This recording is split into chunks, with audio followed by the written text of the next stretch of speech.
નમસ્કાર મિત્રો, વરસાદલક્ષી સમાચારમાં ફરી એકવાર તમારું સ્વાગત છે। મિત્રો, આજે તારીખ 4/9/2024 ને વાર બુધવાર છે।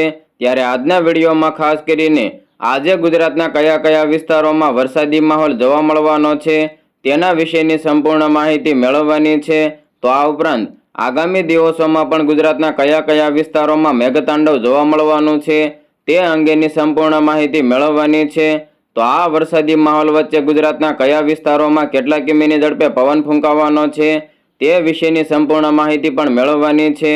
તો હવામાન વિભાગ ઉપરાંત હવામાન નિષ્ણાત અંબાલાલ પટેલ, પરેશ ગોસ્વામીની આગાહી ઉપર પણ એક નજર કરવાની છે।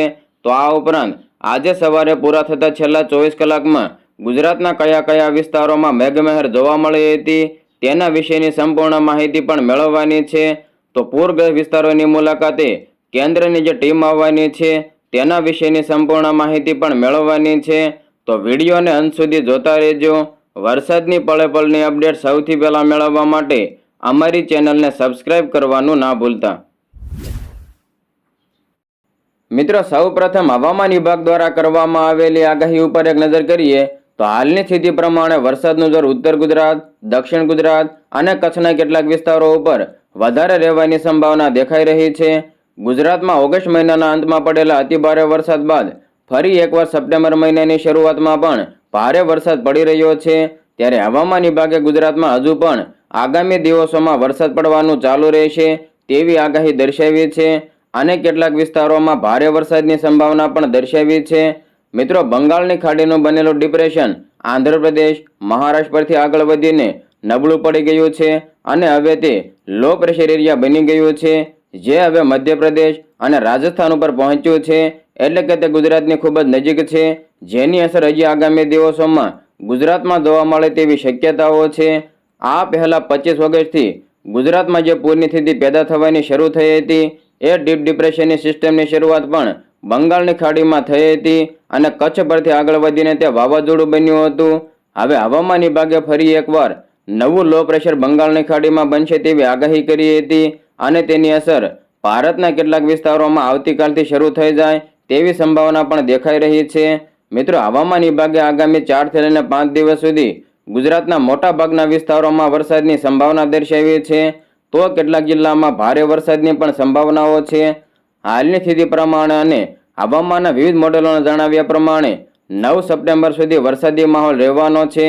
ઘણા વિસ્તારોમાં આગામી 5 દિવસ સુધી સતત વરસાદ પડે તેવી સંભાવનાઓ છે, જેમાં આગામી 3 થી લઈને 4 દિવસમાં બનાસકાંઠા, સાબરકાંઠા, પાટણ હોય કે મહેસાણા, કચ્છ, અમરેલી, ભાવનગર, વલસાડ હોય કે નવસારી, સુરત, ડાંગ, તાપી તથા ભરૂચ જિલ્લામાં ભારે વરસાદ પડવાની સંભાવના દેખાઈ રહી છે, જ્યારે કોઈ વિસ્તારોમાં તો અતિ ભારે વરસાદ પણ પડી શકે છે।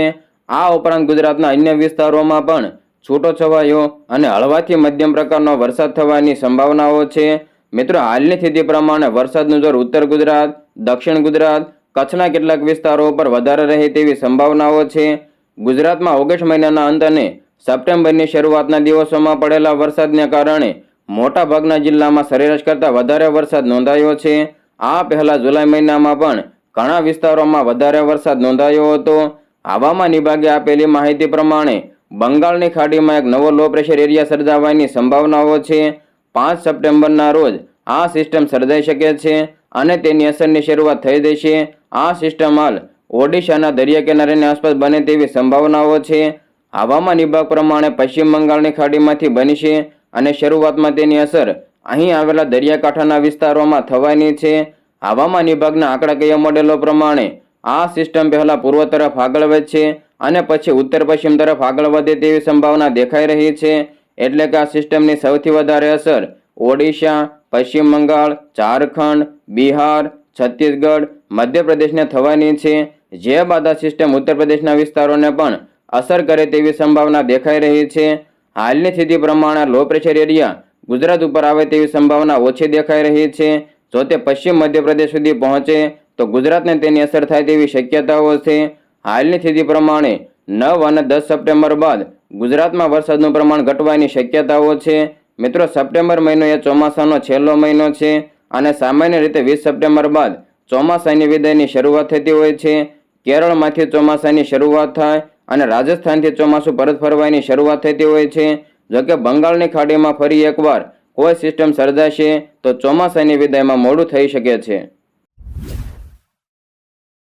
હવે મિત્રો આગળ વાત કરીએ તો આપ સૌ સારી રીતે જાણો છો કે ઓગસ્ટના છેલ્લા સપ્તાહમાં મેઘરાજાએ ભૂક્કા બોલાવી દીધા હતા. તો સપ્ટેમ્બર મહિનામાં કેવો વરસાદી માહોલ રહેવાનો છે તે અંગે હવામાન વિભાગ ઉપરાંત હવામાન નિષ્ણાત પરેશ ગોસ્વામીએ પોતાની આગાહી જણાવી દીધી છે. મિત્રો, પરેશ ગોસ્વામીના જણાવ્યા પ્રમાણે 9 સપ્ટેમ્બર સુધીમાં અનેક વિસ્તારોમાં ભારેથી અતિ ભારે વરસાદની સંભાવનાઓ છે. તો આ સાથે વરાપની પણ આગાહી કરવામાં આવી છે. હવામાન નિષ્ણાત પરેશ ગોસ્વામીએ પોતાની આગાહીમાં જણાવ્યું છે કે ગુજરાતના હવામાન અંગેની આગાહી કરી છે, જેમાં તેમણે જણાવ્યું કે ગુજરાતમાં 9 સપ્ટેમ્બર સુધીનો વરસાદનો રાઉન્ડ સાર્વત્રિક નથી. ઓગસ્ટના છેલ્લા મહિનામાં જે વરસાદ થયો તે અતિવૃષ્ટિ અને નુકસાન કરનારો આ વરસાદ નહીં હોય. આ સાથે તેમણે એમ પણ જણાવ્યું કે આ રાઉન્ડ ગુજરાતના 60% જેટલા વિસ્તારોને અસર કરશે અને આ રાઉન્ડ થોડો લાંબો ચાલી શકે છે. આ વરસાદના રાઉન્ડમાં પહેલા અને બીજા દિવસે વરસાદની તીવ્રતા વધારે રહેશે. મિત્રો, તેમણે જણાવ્યું કે 5 અને 6 તારીખ સુધીમાં વરસાદની તીવ્રતા વધારે જોવા મળશે. તો 4 તારીખે પણ વરસાદની તીવ્રતા વધવાની શરૂ થઈ શકે છે. અતિ તીવ્રતાવાળા વિસ્તારોમાં 4 થી લઈને 6 ઇંચ વરસાદ પડવાની સંભાવનાઓ છે. પરેશ ગોસ્વામી આ રાઉન્ડમાં કઈ કઈ જગ્યાએ વરસાદની તીવ્રતા જોવા મળશે તે અંગેની માહિતી પણ આપી દીધી છે, જેમાં તેમણે જણાવ્યું કે દક્ષિણ ગુજરાતના સુરત, અંકલેશ્વર, રાજપીપળામાં એકંદરે વરસાદની તીવ્રતા વધારે જોવા મળશે. મધ્ય ગુજરાતની જો વાત કરવામાં આવે તો મધ્ય ગુજરાતમાં અમદાવાદ, કપડવંજ, આણંદ, નડિયાદ જેવા વિસ્તારોમાં આ વરસાદનું પરફોર્મન્સ સારું જોવા મળશે. સૌરાષ્ટ્રના ભાવનગર, બોટાદ, સુરેન્દ્રનગર, મોરબી જિલ્લામાં મધ્યમથી સારો વરસાદ પડી શકે છે. આ સાથે તેમણે એમ પણ જણાવ્યું કે ઉત્તર ગુજરાતમાં ખાસ કરીને બનાસકાંઠા, પાટણ, મહેસાણા જિલ્લામાં એકંદરે વરસાદનું પરફોર્મન્સ સારું જોવા મળી શકે છે. આવનારા દિવસોમાં આખા ગુજરાતમાંથી પાટણ, બનાસકાંઠા, મહેસાણા જિલ્લામાં વરસાદનું પ્રમાણ સારું જોવા મળી શકે છે. આ રાઉન્ડ પૂરો થાય ત્યારે ગુજરાતમાં લાંબી વરાપનો રાઉન્ડ જોવા મળી શકે છે તેવું પણ તેમણે જણાવ્યું છે.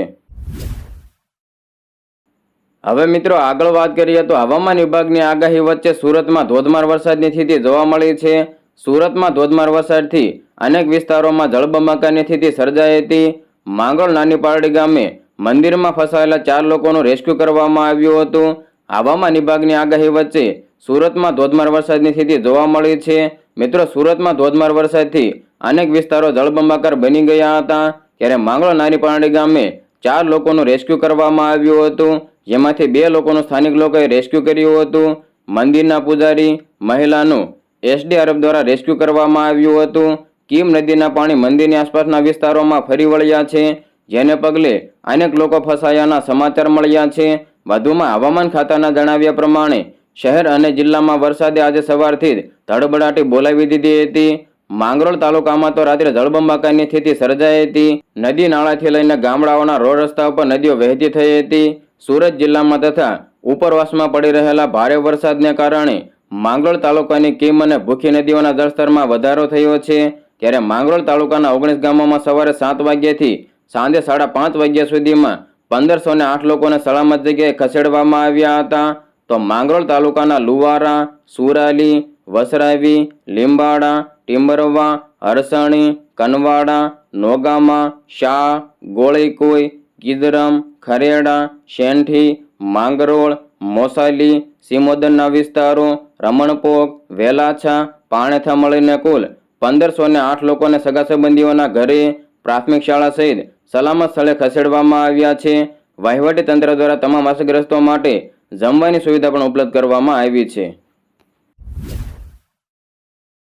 મિત્રો, મોસમ સમાચારમાં આગળ વધીએ તો ગુજરાતમાં પડી રહેલા અવિરત વરસાદને પગલે લોકોના ઘરમાં તેમજ ખેતરોમાં પાણી ઘૂસી જતા લોકોએ ભારે હાલાકીનો સામનો કરવો પડી રહ્યો છે.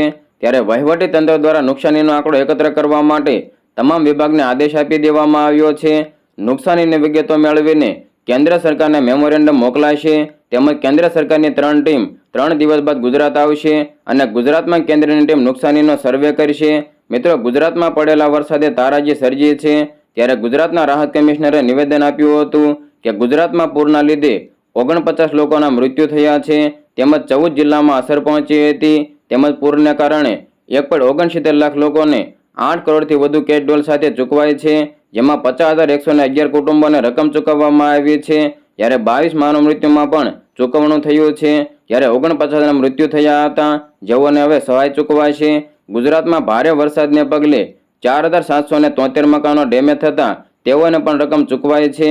રાજ્યમાં રાજસ્થાનમાં અને મધ્યપ્રદેશમાં ડિપ્રેશન તૈયાર થયું હતું, જે ડિપ્રેશન કચ્છ થઈને અરબ સાગરમાં નીકળી ગયું હતું.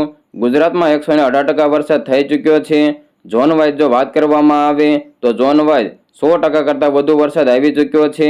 મુખ્યમંત્રી કક્ષાએ સમીક્ષા બેઠક યોજાઈ હતી, તેમજ પ્રભારી સચિવોને જિલ્લામાં મોકલાયા હતા. પ્રભારી મંત્રીઓ જિલ્લામાં સમીક્ષા કરી હતી, તેમજ ભારે વરસાદને કારણે જિલ્લાઓમાં ગ્રાન્ટ અપાઈ હતી. સર્વેની કામગીરી કરવામાં આવી હતી.